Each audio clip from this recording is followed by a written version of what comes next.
RMC After Afrique. Gilbert Bribois. Bonjour à tous, bienvenue dans l'After Afrique, votre podcast de l'After dédié au football africain. Et oui, numéro exceptionnel, plusieurs numéros exceptionnels à quelques jours de la CAN. On a choisi de vous préparer 6 podcasts présentant les 6 groupes de la prochaine Coupe d'Afrique. L'ouverture, c'est le 21 décembre, vous le savez, à Rabat. Maroc-Comores, match d'ouverture à 20h, ce sera un dimanche soir, vous ne pouvez pas rater ça, d'autant qu'RMC y sera, je vais vous expliquer tout ça dans quelques secondes.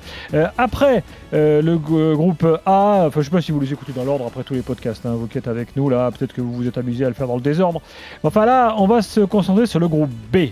Groupe B composé de l'Égypte, de l'Afrique du Sud, de l'Angola et du Zimbabwe. Tout ça avec Hamza Ramani qui est là comme à chaque podcast évidemment. Salut Hamza. Salut Gilbert, salut à tous. Allez, tout savoir sur ce groupe B, c'est maintenant, c'est parti. Avec Total Energy, vibrons ensemble sur RMC. Juste avant d'entrer dans les détails, je rappelle le dispositif de l'After. Pour cette CAN, nous aurons un magnifique studio à Rabat, qui sera l'épicentre de la CAN, puisqu'il y a 3 stades à Rabat, dont évidemment le match d'ouverture, la finale également. Bref, la ville épicentre de la CAN, avec un beau studio d'RMC. Hamza Ramani sera là, Walid Cherchour, Elton Mokolo, Nicolas Jamin, Jimmy Brown, Najib Boulawin. Bref, il y aura une équipe de rêve, plus pas mal de surprises. Cédric Kanté fera quelques émissions également avec nous. Je vous dis pas tout, parce que vous serez sans doute surpris par nos castings. Donc tous les soirs, 22h minuit, 23h minuit parfois selon les horaires de match. Mais vous ne raterez rien et tout sera disponible aussi en podcast sur YouTube pour suivre la CAN avec nous. On va parler de l'Égypte et on a l'habitude, pour parler de l'Égypte désormais, de retrouver Nour, spécialiste de l'Égypte, qui est là. Salut Nour. Bonjour messieurs, j'espère que vous allez bien. Ça va et toi ? Ça va et toi ? Ça va super, merci beaucoup, merci pour l'invitation. Bah écoute, on est toujours content de t'avoir. Rappelle-nous tes comptes réseaux sociaux où on peut suivre l'actu du foot égyptien. Oui, donc majoritairement du coup sur X, anciennement Twitter, donc 11 classiquement, et Masr, M-A-S-R, qui signifie Égypte en arabe, et donc majoritairement sur Twitter. Voilà, et nous on est toujours content de t'avoir parce que avoir des francophones qui ont ce niveau d'expertise de l'Égypte, c'est pas forcément facile à trouver, Hamza. Effectivement, pas un pays francophone. Exactement. Bon, alors, il y a plein de choses à dire sur l'Égypte, mais comme pour chaque groupe, on a nos petites catégories, favoris du groupe, outsider, coach à mettre en avant, joueurs à suivre dans le groupe, joueurs révélation à suivre également.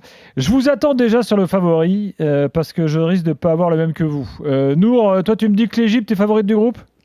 Favori, c'est un grand mot, pour être honnête, Faut pas se cacher, l'espère. Ouais, non, il y a un an je t'aurais dit oui. Là, cette année, favori à 1 point d'écart avec peut-être l'Afrique du Sud, mais pas un grand favori. Qu'est-ce qui te fait dire ça ? Est-ce que tu vois un Salah moins bon ? T'as l'impression qu'il y a une sorte de recul un peu global ? C'est ça, exactement. Il y a un an, je te dirais qu'on partirait à la CAN confiant. On avait un Salah Prime qui faisait une des meilleures saisons de sa vie. Tu avais Marmouche qui faisait une saison historique côté Bundesliga, plus un transfert côté Manchester City. Tu avais Abdelmonem qui venait d'être transféré en Ligue 1. Enfin, tu avais une bonne dynamique globalement au niveau des joueurs. Et là, cette année, pour être honnête, Salah qui est dans la pire saison de sa vie, Marmouche qui fait le banc, l'effectif... Abdelmonem, il est blessé. Exactement.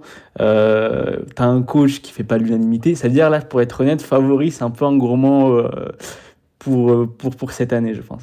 On n'a pas l'habitude d'avoir l'Égypte comme ça, dans le doute, Hamza. Septuple vainqueur de la oui. Coupe d'Afrique des Nations. C'est la superpuissance. Même une Égypte en difficulté, c'est vraiment pas une équipe que vous souhaitez affronter durant votre parcours, et encore plus lors d'une phase à élimination directe. Mais c'est vrai, moi, pour cette poule, c'est vraiment la poule avec le groupe C, Nigeria-Tunisie. Pour moi, ce groupe B, il n'y a pas de favori dans cette poule parce qu'on a 2 pays, que ce soit l'Égypte, qui, de par son histoire, forcément, a un statut assez imposant, et l'Afrique du Sud, les certitudes footballistiques, qui sont bâties depuis de longues années maintenant sous l'autorité d'Hugo Bross, qui sont 2 pays qui pourraient aller chercher la première place. Bon, moi, je mets l'Afrique du Sud favorite. Toi, t'hésites un peu, mais moi, l'Afrique du Sud, je vais te dire, La dynamique du moment. La dynamique du moment, ils montent en puissance, les clubs, ça fonctionne. Bref, enfin, il y a quasi tout qui s'aligne. Il faut rappeler qu'ils ont fait un parcours plutôt pas mal à la CAN précédente, quart de finaliste. Demi-finaliste. Ils ont terminé troisième Voilà. en battant la RDC. Donc, moi, je suis pas loin d'en faire un des gros outsiders de la compète même. Oui, l'Afrique du Sud. C'était déjà le cas pour moi il y a 2 ans, donc moi je reste sur cet avis, mais c'est vrai que l'Afrique du Sud, qui en plus, alors il y a une différence entre ces 2 dernières Coupes d'Afrique des Nations, c'est que celle en Côte d'Ivoire en 2023, il y avait quand même une ossature de joueurs de Mamelodi Sundowns sur laquelle s'appuyait Hugo Bross. Ce n'est plus forcément le cas aujourd'hui où il y a 2 gros clubs, un peu comme avec le Soudan, El Hilal et Al Merrikh. Aujourd'hui en Afrique du Sud, Hugo Bross, il s'appuie sur une ossature évidemment toujours de Mamelodi Sundowns, mais aussi une ossature du club d'Orlando Pirates, le club entraîné par Abdeslam Ouadou en Afrique du Sud. Donc il n'y a plus cette dépendance peut-être à la forme, si tu veux, des Mamelodi Sundowns. Ouais, ça reste quand même des gars qui jouent très majoritairement chez eux. Donc c'est marrant parce qu'il y a une sorte de basculement avec l'Égypte. Avant, on disait toujours ça de l'Égypte. Regardez, les gars, ils jouent tous au pays, ça aide et tout. Et bon, finalement, l'Afrique du Sud, maintenant, c'est plus le cas que l'Égypte. Oui, il reste quelques joueurs. Je pense à Lyle Foster qui joue à Burnley, mais effectivement, la majeure partie de ces joueurs jouent au pays. Est-ce que tu peux nous expliquer, Nour, pourquoi il y a des doutes sur le coach égyptien ? Alors, historiquement, on va dire, ses précédentes expériences, il n'a pas fait l'unanimité. Il a été entraîneur de la Jordanie et même quand il entraînait les clubs, ça n'a pas été il n'a pas fait de grandes preuves. Pour être honnête, il est là pour 2 raisons. La première, c'est pour des raisons économiques. On a enchaîné pas mal de licenciements de coachs étrangers et ce coach-là était toujours en stand-by. Il était là, il l'a dit clairement en interview, il n'est pas là pour l'argent, il est là uniquement pour le pays. Mais globalement, les résultats sont très justes ces dernières années avec lui, ça fait 1 an. Et ce qui ne fait pas l'unanimité, c'est son type de coaching. Personne n'arrive à voir les tactiques mises en place par le coach. Et c'est surtout le vestiaire qui commence à le lâcher petit à petit. On constate également en conférence, là il a fait une déclaration choc. Il a dit qu'il a fait un appel cri du cœur en disant comment vous voulez que je performe ? J'ai que 2,5 joueurs professionnels, sachant que tu as Salah, Marmouche et le 0,5 c'est Mostafa Mohamed qui joue en Ligue 1. Ça, c'est sympa pour les autres. Exactement. Donc Mostafa Mohamed et lui, comment dire que c'est pas une histoire d'amour, et donc il est en train de perdre le vestiaire et l'opinion publique est très très critique envers lui. Alors, il faut quand même rappeler parce qu'on n'a pas donné son nom. Pardon. Hassan, une légende. Hassan, c'est une véritable légende du foot égyptien. Presque 200 sélections. Donc c'est un type qui compte quand même dans le paysage. Alors, c'est le meilleur buteur de l'histoire de la sélection. C'est le 2e joueur le plus capé de l'histoire de la sélection derrière Ahmed Hassan. C'est-à-dire, si on reportait ça à la France, par exemple, c'est comme si on avait Thierry Henry ou Platini là qui étaient là, et puis on arrivait comme nous, on disait de toute façon laisse tomber les bidons. C'est pas un peu le difficile quand même ? Pour être honnête, on vous laissera juger le jour de la CAN. On voit ça un peu depuis le début. Et je crois que même en termes de licence de coach, il n'a pas la dernière licence UEFA Pro B, si je ne me trompe pas. Il a le grade en dessous du diplôme, en tout cas. Pas comme il a un parcours local qui vaut tous les diplômes quand même. C'est pour ça, pour l'instant, en tout cas, il est conservé. En tout cas, le ministre de l'Intérieur a clairement annoncé sur les médias que si l'Égypte ne fait pas une demi-finale de CAN, il y aura changement de coach, en tout cas. Ah, c'est le ministre de l'Intérieur qui annonce ça. Le ministre des Sports. Ah, le ministre des Sports, tu m'as rassuré. Je me suis dit, là, on a franchi un palier. Non mais Mostafa Mohamed, ils peuvent pas se blairer les deux là. C'est quoi l'histoire ? Dernièrement, il a fait pas mal de changements avec Mostafa Mohamed et à chaque fois, tu le voyais, Mostafa Mohamed casser les gourdes, insulter, etc. C'est un peu caractériel. Exactement, il a été du coup mis de côté par le coach Osama Hassan. Et là, ils se sont réconciliés via l'intermédiaire de Mohamed Salah qui a essayé de réconcilier les deux. Mais encore une fois, là, le dernier match face à l'Ouzbékistan et encore les autres matchs qu'on a pu disputer, on sent de grosses tensions lors des changements, etc. Il y a une scène qui est très marrante. Mostafa Mohamed devait sortir sur un corner pour être remplacé. Il a fait mine de ne pas avoir de changement. Il a tourné pendant 2-3 minutes pour ne pas se faire remplacer. Donc, les 2 hommes ne s'aiment pas, on va dire. Cela dit, Mostafa Mohamed, c'était une véritable star en Égypte. On se souvient du fameux transfert raté à Saint-Étienne à l'époque. Même là, ces derniers matchs à Nantes, c'est pas génial. Ouais, mais sur la dernière CAN, Ah. il était plutôt Ah, il performant. n'est pas sur une, tu vois, sur une période faste. ces derniers.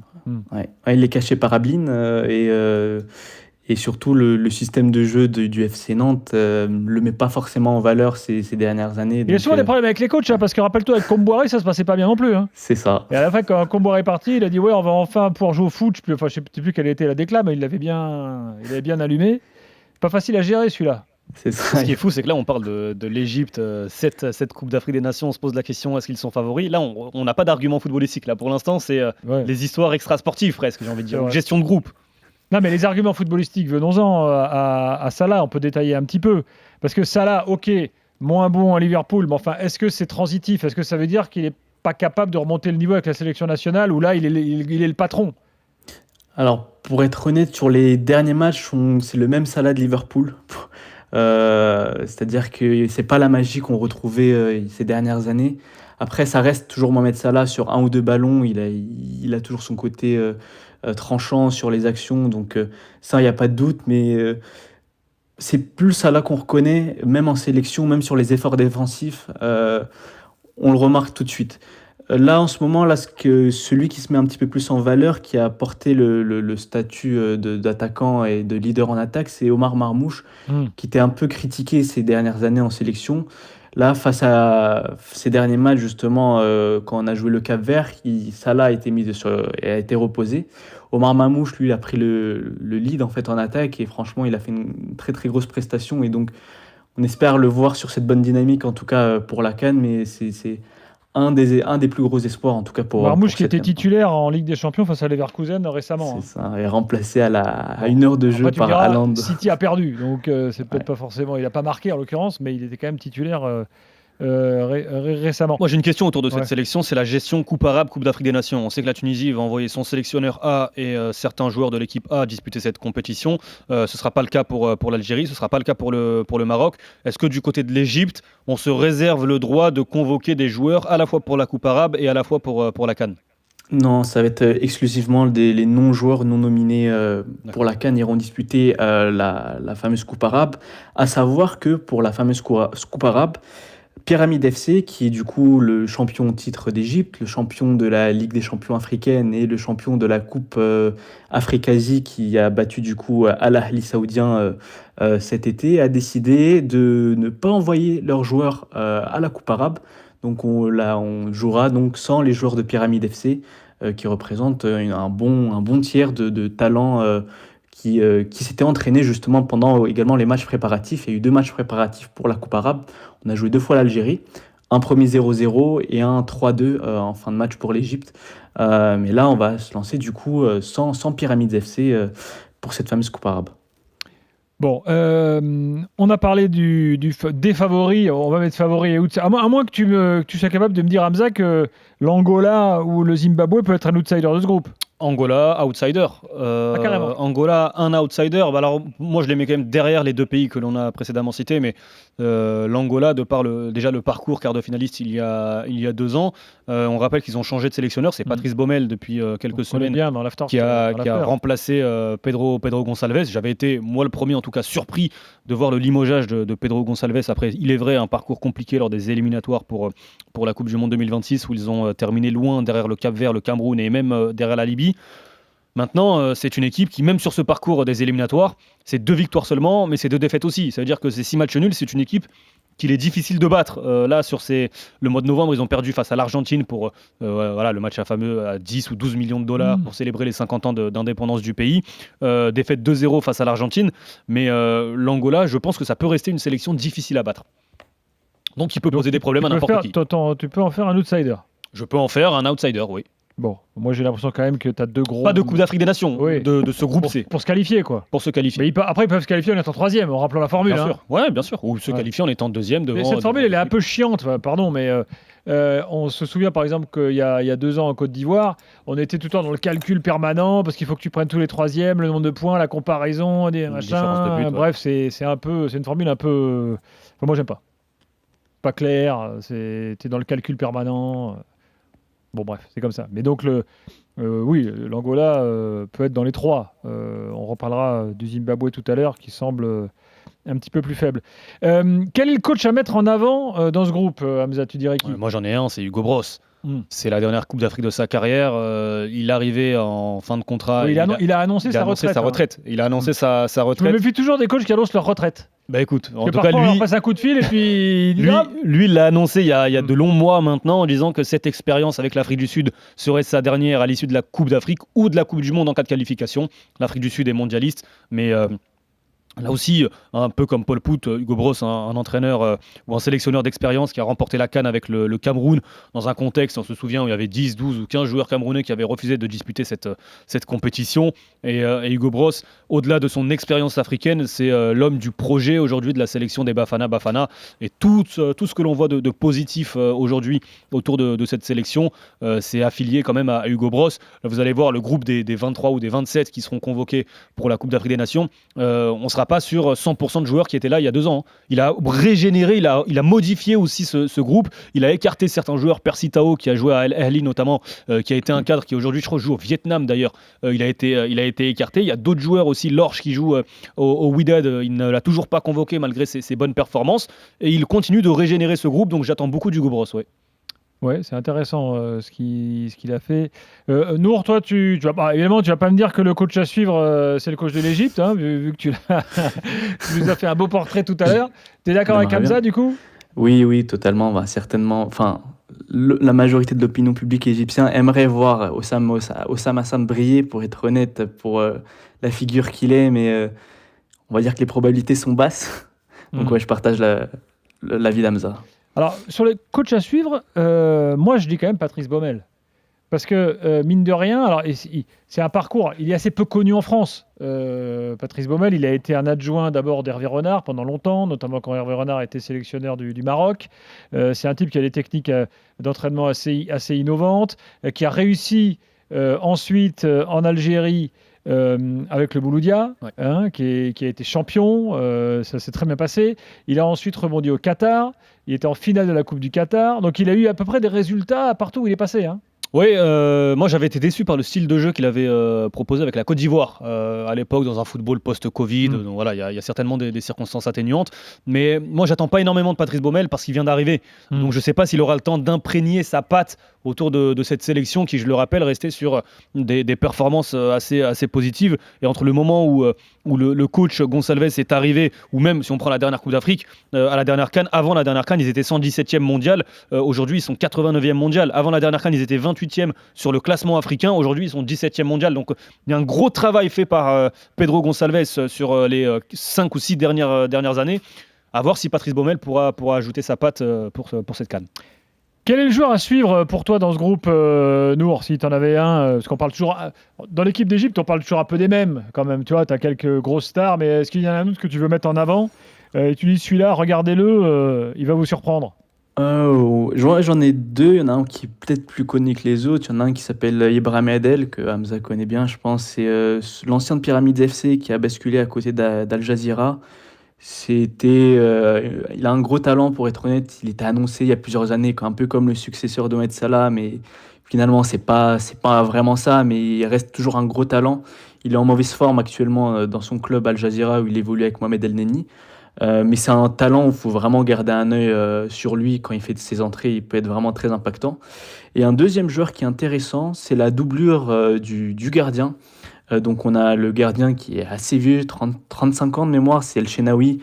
Il est là depuis des années, mais qui malheureusement aujourd'hui... En Égypte, quand tu es installé dans les cages, tu restes longtemps en général. Exactement. Et pourtant, Chaubert, il a disputé la dernière Ligue des Champions. Il a battu, il y a 2 ans, il a battu le record de clean sheet dans une compétition, pour vous dire à quel point il était super performant en club. Et malheureusement, ce gardien qui réalise ce genre d'exploit est second comparé à un gardien qui a 35 ans et qui commet en moyenne 3 boulettes par mois minimum. Donc, c'est sur les réseaux, si vous tapez Chaubert, vous allez voir le nombre de personnes qui ne comprennent pas comment ça se fait. Il est en second plan, que ce soit en club. C'est pas l'auteur de la truite, Chaubert. Non. Mais oui, mais globalement, ces 2 joueurs sont intéressants à suivre. À suivre donc. Après, il faut qu'il joue. C'est ça l'histoire. Le problème, c'est qu'il est doublure de oui, C'est Chenaoui ça. en club et en s'est sélection. blessé. Ouais, Chenaoui vient de se blesser, à savoir l'étendue de la durée de sa blessure, mais il vient de se blesser au dernier match. Un joueur à suivre pour toi, Hamza, dans ce groupe? Là, par exemple, je vais pas du tout être original, c'est ça là, par rapport à la forme du moment et parce que cette Coupe d'Afrique des Nations peut lui faire basculer dans l'histoire même du foot, pas seulement égyptien, mais du foot africain, peut le faire monter, grimper très très haut dans le panthéon des plus grands joueurs de l'histoire du foot africain, parce que ses accomplissements en club, il n'y a pas besoin de les rappeler. À mes yeux, ses accomplissements en sélection non plus, il n'y a pas besoin de les rappeler. Lorsqu'il y a cette qualification pour la Coupe du Monde 2018, il y a 2 finales de CAN en 2017 et en 2021 avec une équipe, avec tout le respect que j'ai pour ses coéquipiers de l'époque, l'Égypte n'était pas programmée pour aller chercher des titres en 2017 ou en 2021. Le seul vrai échec de la carrière de Salah, finalement, c'est la CAN à domicile en 2019, éliminée par l'Afrique du Sud, justement, en huitième de finale. Mais peut-être qu'aux yeux du grand public, du public africain, il y a ce titre qu'il doit aller chercher. Donc, avec en plus cette mauvaise forme en ce début de saison à Liverpool, c'est vrai que j'en attends beaucoup. Est-ce qu'il a annoncé déjà une fin de carrière internationale? Est-ce que ça se profile? Il y a des trucs qui se disent en Égypte ou pas encore? Non, il a rien annoncé en Égypte. Il y a eu juste une interview là, il y a à peu près 3 semaines de Trezeguet, donc son coéquipier en sélection, qui avait dit en fait que lorsque l'Égypte s'est fait éliminer en Coupe du Monde, en qualification en Coupe du Monde face au Sénégal sur les pénaltys et les fameux lasers, Salah avait dit au vestiaire qu'il prenait sa retraite internationale, et finalement les joueurs l'ont convaincu de revenir sur sa décision. Mais c'est la dernière chose qu'on a eue, c'était cette interview de la dernière Coupe du Monde, ces qualifications de Coupe du Monde. On rappelle qu'il restait sur 2 échecs entre guillemets en un mois, avec 2 défaites face au Sénégal, une en finale de Coupe d'Afrique et un mois plus tard la non-participation à la Coupe du Monde à cause de ce barrage face au Sénégal. Oui, et puis là, vu les échéances à venir, il va pas s'arrêter tout de suite. Parce qu'en fait, ça va assez vite là entre CAN, Coupe du Monde et ReCAN, qui devrait avoir lieu en été. Donc à l'été 2027, ce qui veut dire que dans 18 mois, il y a une nouvelle Coupe d'Afrique des Nations, date à confirmer par la CAF, mais les premiers éléments, manifestement, on partirait sur un retour en été en 2027. Donc si tu es ça là, tu te dis, bon, 1 an et demi... il n'aura que 35 ans, il fêtera son 35e anniversaire durant la CAN en Tanzanie, Ouganda, Kenya. Et lui, ça se passe bien avec le sélectionneur? Il n'y a pas d'histoire? Pour être honnête, j'ai eu la chance d'échanger avec son meilleur ami qui est Ahmed Hassan Kouka, qui a joué à l'Olympiakos et qui actuellement joue en Arabie Saoudite. Il a joué au Havre également la saison dernière. J'ai pu échanger avec lui et il m'avait dit, pour être honnête, Salah et le coach Oussama Hassan, c'est des personnes qui se détestaient de base, pour être honnête. Et au fil du temps, leur relation s'est améliorée petit à petit. Ils ont besoin l'un de l'autre, quoi, en fait. C'est ça. Mais du coup, de base, entre guillemets, les deux surtout Mohamed Salah ne comprend pas souvent les décisions du coach, et donc il y a toujours une rupture qui reste ancrée entre les deux, mais ils font les efforts chacun de leur côté. On n'a pas dit un mot du Zimbabwe. Qu'est-ce qu'il y a à dire sur le Zimbabwe, Hamza? 6e participation. Toutes les Coupes d'Afrique depuis 2004, en tout cas pour la première participation en 2004, ils n'avaient pas participé à celle en Côte d'Ivoire parce qu'ils avaient été exclus des qualifications pour ingérence politique, les fameuses ingérences où on exclut les petits pays. Ça n'arrive pas chez les gros. Oui. Ils ont changé de sélectionneur très récemment. Ils ont personne n'a su le Cameroun, par exemple. Par exemple, ou des pays européens. Aussi, par exemple. T'as raison. Nouveau sélectionneur depuis le mois de novembre, Mario Marinissa, qui était le sélectionneur du Malawi lors de la Coupe d'Afrique des Nations au Cameroun en 2021, où ils avaient été éliminés en 8e de finale par le Maroc avec ce but absolument fabuleux de Gabardinho Mango de 40 mètres. Et puis sinon, voilà, la star, ça reste Marshall Mounetsi. Mais c'est vrai que cette sélection zimbabwéenne, je pense que je ne suis pas certain qu'elle soit armée pour venir créer la surprise ou prendre des points à l'Angola, à l'Afrique du Sud ou à l'Égypte. Ouais, d'ailleurs, l'Afrique australe, on recule dans cette CAN parce que le Mozambique était la dernière CAN. Là, ils sont pas là. Si, le Mozambique, c'est le groupe de la mort. Le groupe F, pardon. Le Mozambique, ils sont là. Là, il y avait la Namibie qui n'est pas là. Ouais. Bref, petit recul un peu léger du coup. Le Botswana, ils sont là. Bon. Voilà pour le Zimbabwe. Nour, tu as un truc à rajouter sur le Zimbabwe? Très franchement, on n'est pas des spécialistes, des ultra spécialistes du Zimbabwe. Tu vois, heureusement, Hamza est là pour nous sauver. Mais... Non, rien à ajouter. Bon. L'ordre des matchs, c'est toujours important de finir par l'ordre des matchs parce que ça peut déterminer pas mal de choses dans les stratégies des uns et des autres. Alors, ce groupe-là va se jouer à Marrakech et Agadir, avec Afrique du Sud, Angola à Marrakech, le premier match le 22 décembre, à Agadir, Égypte, Zimbabwe. Et donc le choc, ça va être Égypte-Afrique du Sud, qui arrivera en deuxième par ordre d'apparition à Agadir le 26 décembre. Et puis le dernier match, si jamais ça se goupille pas très bien pour l'Égypte lors des 2 premières journées, le dernier Égypte-Angola, avec potentiellement une place de qualification à aller chercher si l'Égypte rate son entame, je pense qu'il va valoir aussi son pesant d'or. Exactement. Si le statut d'outsider de l'Angola que tu nous décris se confirme. Nour, comment tu vas faire pendant la CAN ? Tu vas suivre de près ? Tu vas aller sur place ? Raconte-nous. Ouais, on sera sur place et on sera avec les joueurs dans l'hôtel aussi. Donc ça, c'est cool. Vous avez réussi à faire ça ? Ouais, on a réussi. Incroyable. Ouais, en pleine immersion. Ah, c'est beau. Bon, du coup, on va t'appeler. Comme ça, tu nous raconteras. Avec plaisir. Bravo, Nour. Donc, je rappelle que toute l'actu du foot égyptien est à suivre sur ton compte 11 Masr, en l'occurrence sur X. Hamza, merci beaucoup. Les autres podcasts, les autres groupes sont en ligne, donc n'hésitez pas à les télécharger, à les écouter. Nour, merci, à très vite. Merci à vous. Très bonne journée. Salut et bonne journée à tous. RMC After Afrique.